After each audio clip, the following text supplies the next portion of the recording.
Hey, y'all, Scott here. Ever wanted to help support the show and own silver at the same time? Well, a friend of mine, libertarian activist Arlo Pignatti, has invented the alternative currency with the most promise of them all. QR silver commodity discs. The first ever QR code 1-ounce silver pieces. Just scan the back of one with your phone and get the instant spot price.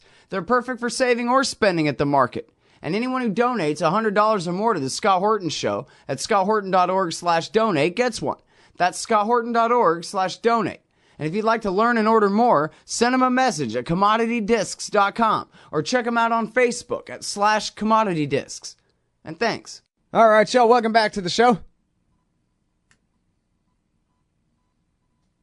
This is my show, the Scott Horton Show. And our first guest on the show today is Jeff Miron from the Cato Institute and Harvard University.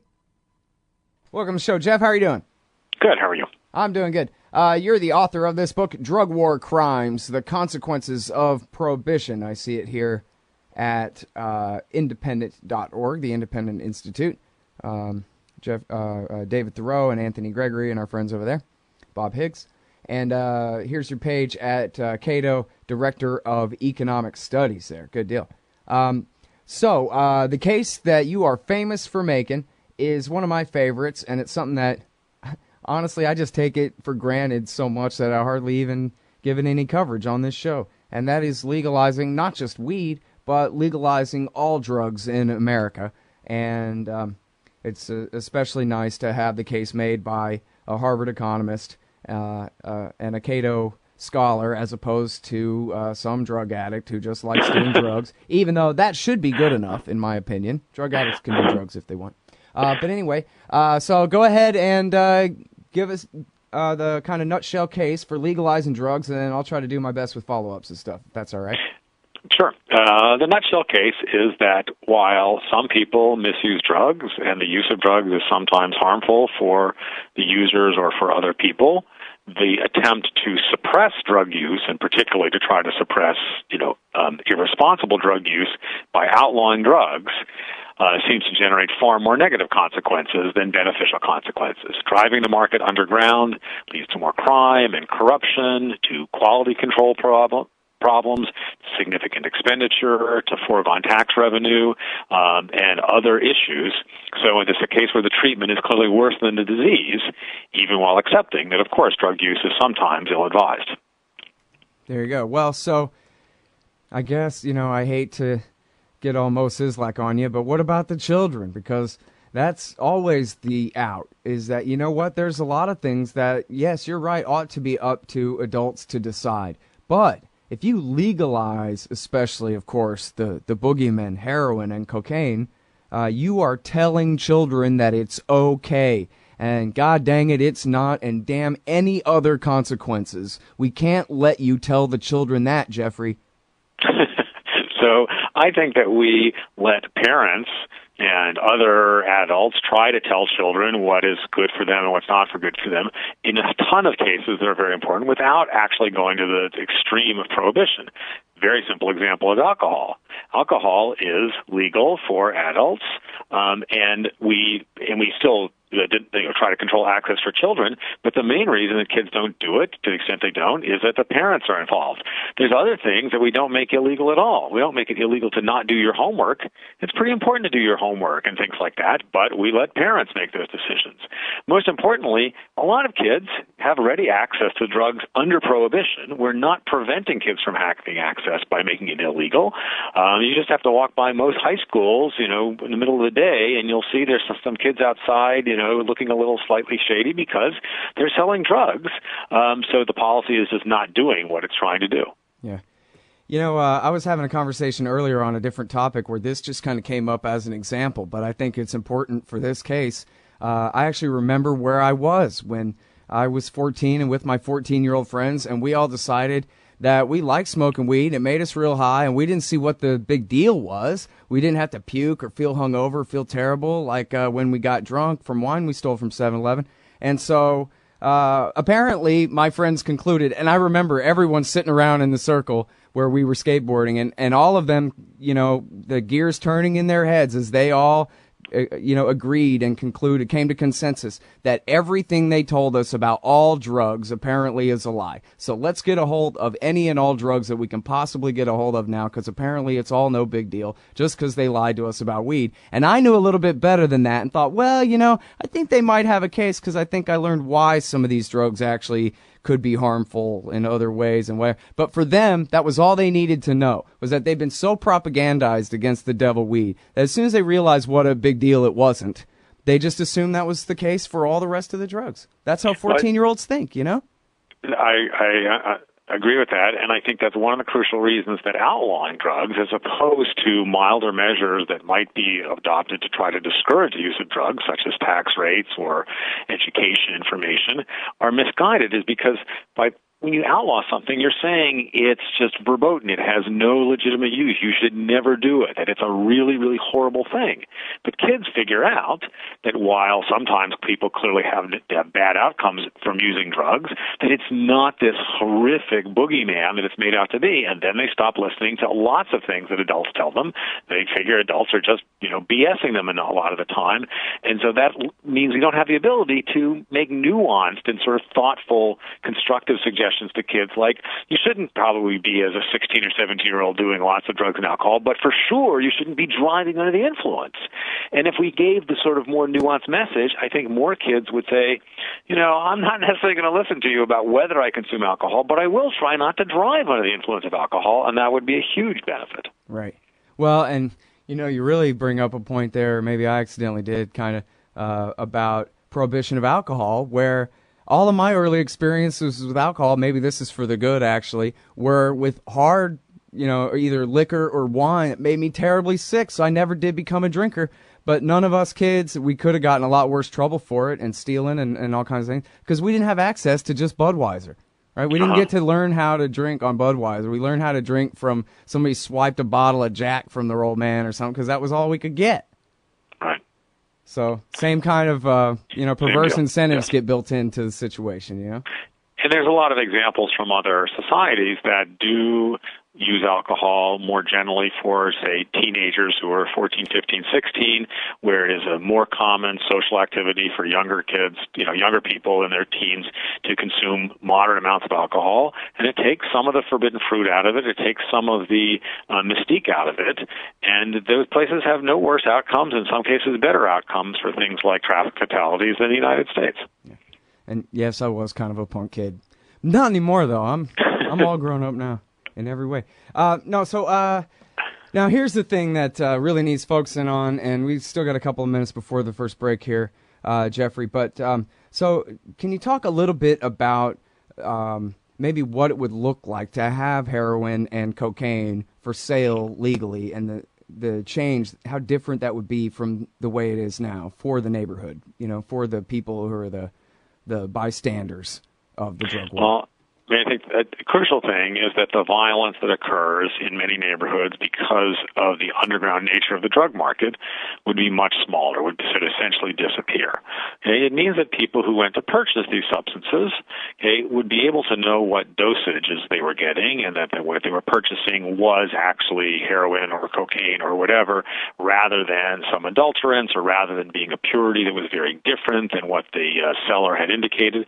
So certain negative effects of drugs, such as overdoses, accidental poisonings, would be less frequent because people would understand what they were getting.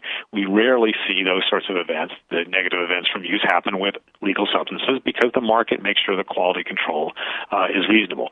An extreme case is that because prohibition elevates prices for opiates, in particular, and makes it more advantageous to want to inject because you get a big bang for your buck, which is important if it's really expensive. People inject and they share dirty needles, and that contributes to the spread of HIV, other bloodborne infections. Okay. That should be much less common in a legal market. We might see heroin packaged with disposable, inexpensive syringes for those people who wanted to inject, but a lot more people would simply not inject if it was legal and therefore substantially cheaper. Now, in terms of exactly where it's sold and all that, Libertarians don't really want to take a stand on that. Their answer is the markets would decide. So probably it would be sold in pharmacies, but much more like an over-the-counter medication than as a prescription drug. But there might be multiple ways in which it's available. The main crucial things is the negative effects of the black market would be gone. Right. Well, and I want to talk more about that on the other side of this break, or what effect the war on drugs has had for especially poorer neighborhoods across America these last decades, really. The game, that's what they call it, right? We'll be right back. It's Jeff Miron from Cato.org. Hey, y'all, Scott Horton here. I want to tell you about this great new book, Livin' La Vida Barocca, American Culture in an Age of Imperial Orthodoxies by Thomas Harrington. While he comes from the left, Harrington has little time for much of what is passed off under that label today. Like us libertarians, he puts peace and freedom first. The book's got great essays on American fascism, empire, the Israeli occupation, the left and Obama, liberalism in the state, and some interesting lessons from the history of Imperial Spain. Livin' La Vida Barocca by Thomas Harrington. Check it out at scotthorton.org/books or scotthorton.org/Amazon. All right, y'all, welcome back to the show. Now, I meant to say there, and I kind of screwed it up. Some of those kids that I knew back when who made that bad conclusion about all the drug war propaganda they'd ever heard actually ended up having pretty severe drug problems and screwed up lives after that, now that I think about it. Or actually, I thought about that before. I meant to say it, but forgot to. Anyway, so yeah, real consequences to that kind of stuff. I'm talking with Jeff Miron from Cato and Harvard, and we're talking about the economics of the war on drugs and all the different ways that it has screwed up our society and why we need to legalize, yes, even the hardest, scariest drugs. You know, I had a science teacher, Jeff, in high school who would go out secretly at night and give clean needles to the drug addicts downtown at great, legal and personal risk to himself, because that was a crime in Austin, Texas, to go give needles to aid and abet heroin abuse. And he was going down there and saying, listen, I'm a scientist. Let me teach you about HIV. Please use these clean needles, But nope, he was a felon. I don't know. I guess he got away with it. But it was a big deal. He told us in whispers that this is what he was doing. A big crime in Austin, at least then. So a little bit of just how screwed up the mindset gets to try to make these magical wishes about the effects of prohibition come true. We just have to, we can't ever admit we're wrong. We just have to keep doubling down on bad policies. Like it's a crime to give away a clean needle to somebody, It's crazy.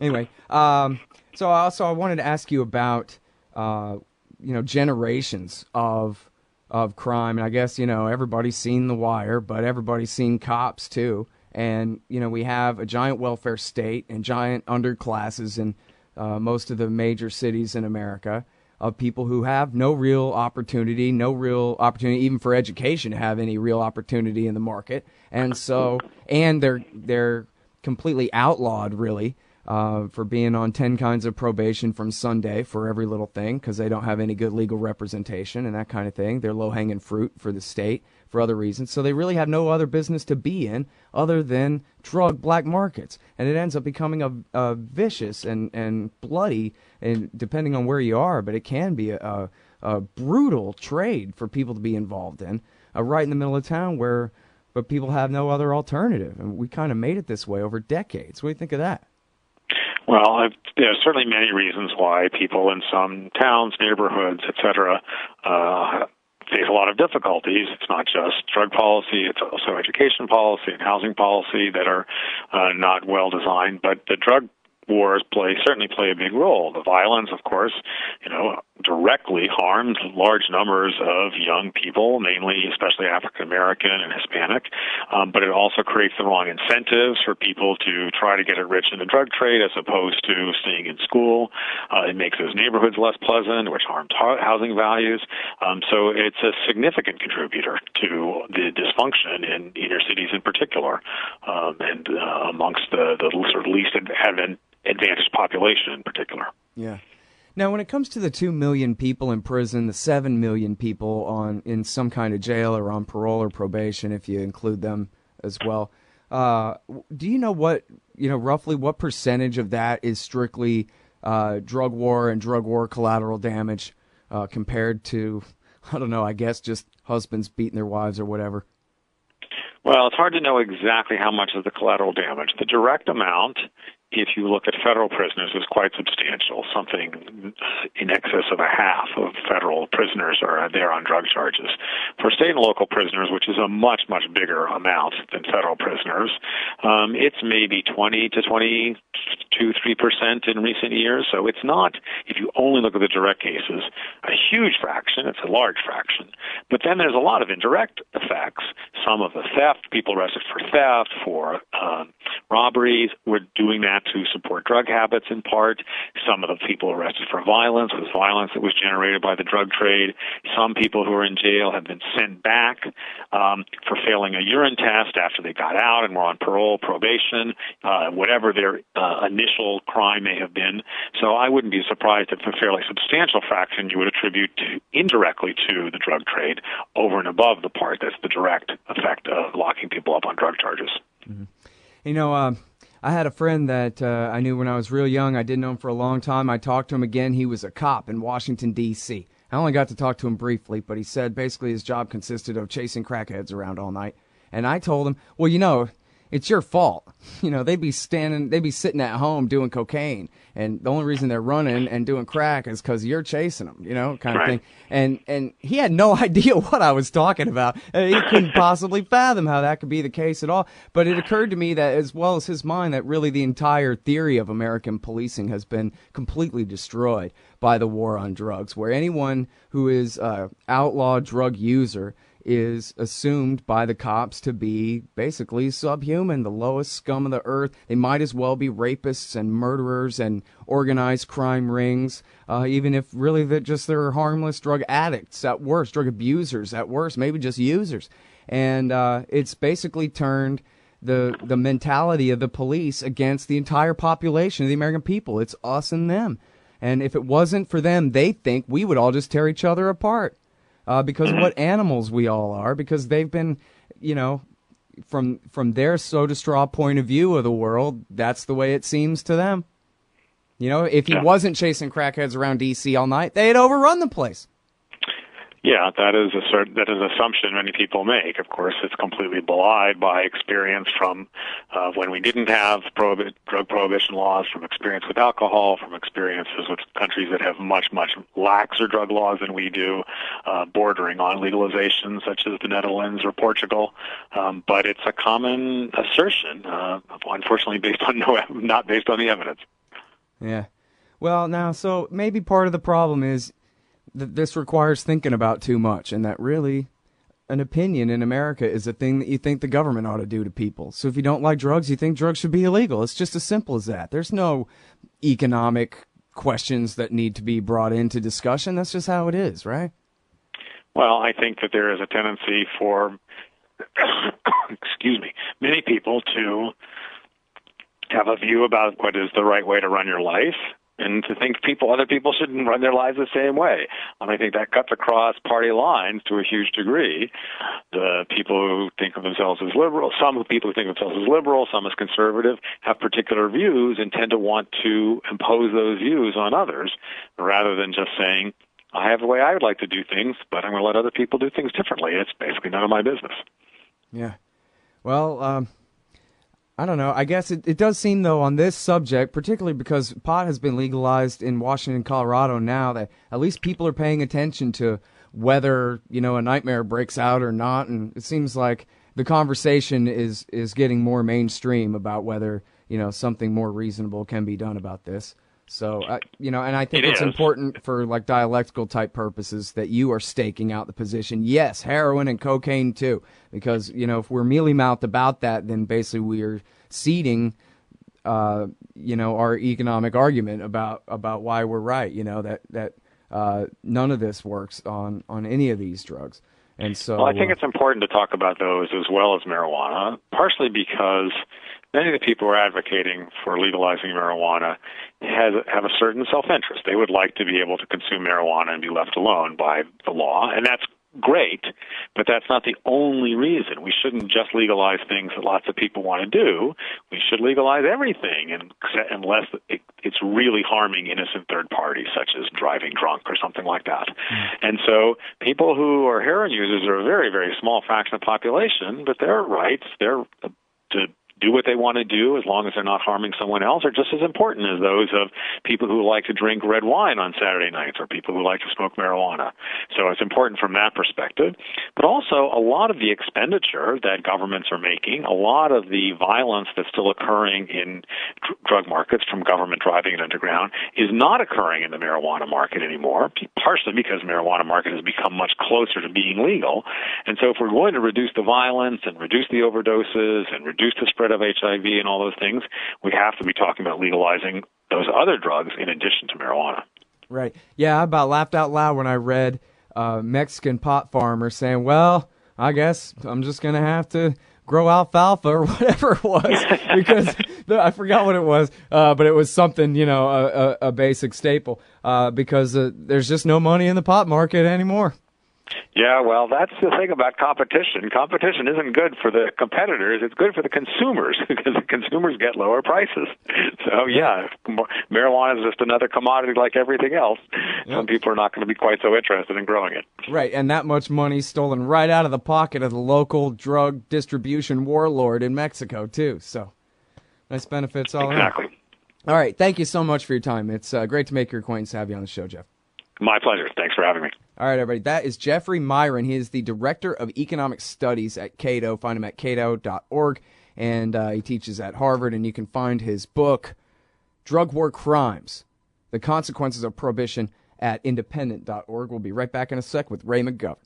Hey, y'all, Scott Horton here for the Council for the National Interest at councilforthenationalinterest.org. CNI stands against America's negative role in the ongoing Israeli-Palestinian conflict, the war party's relentless push to bomb Iran, and the roles played by twisted Christian Zionism and neocon-engineered Islamophobia in justifying it all. But they can't do it without you. Support CNI's push to straighten out America's crooked course. Check out the Council for the National Interest at councilforthenationalinterest.org and click Donate under About Us at the top of the page. Man, you need some new stickers for the back of your truck. Scott Horton here for LibertyStickers.com. Aren't you sick and tired of everyone else being wrong about everything all the time? Well, now you can tell them all what's right with some stickers from LibertyStickers.com. At LibertyStickers.com, they're against everything, so you know they're good on your issue, too. Whether it's the wars, police, state, gun laws, the left and right, or the president, LibertyStickers.com has hundreds of choices so you can find just the right words to express your opposition and contempt for those who would violate your rights. That's LibertyStickers.com. Everyone else's stickers suck. The military-industrial complex, the disastrous rise of misplaced power. Hey, y'all, Scott Horton here. I'd like for you to read this book, The War State, by Michael Swanson. America's always gone to war a lot, though in older times it would disarm for a bit between each one. But in World War II, the U.S. built a military and intelligence apparatus so large, it ended up reducing the former constitutional government to an almost ceremonial role and converting our economy into an engine of destruction. In The War State, Michael Swanson does a great job telling the sordid history of the rise of this national security state, relying on important first-hand source material, but writing for you and me. Find out how Presidents Truman, Eisenhower, and Kennedy all alternately empowered and fought to control this imperial beast, and how the USA has gotten to where it is today, corrupt, bankrupt, soaked in blood, despised by the world. The War State by Michael Swanson, available at Amazon.com and at Audible.com. Or just click the logo in the right-hand margin at scotthorton.org. We should take nothing for granted. Hey, Al, Scott Horton here. Coming up this October 18th at Columbia University in New York, the Future Freedom Foundation is hosting a conference titled Stop the Wars on Drugs and Terrorism, featuring Glenn Greenwald, Radley Balco, Jeremy Scahill, Eugene Jarecki, Jonathan Turley, and others. The event is free and open to the public, but registration is required. Just head over to fff.org to sign up. That's the Stop the Wars on Drugs and Terrorism Conference, Saturday, October 18th, 2014 at Columbia University, sponsored by the Future Freedom Foundation at fff.org.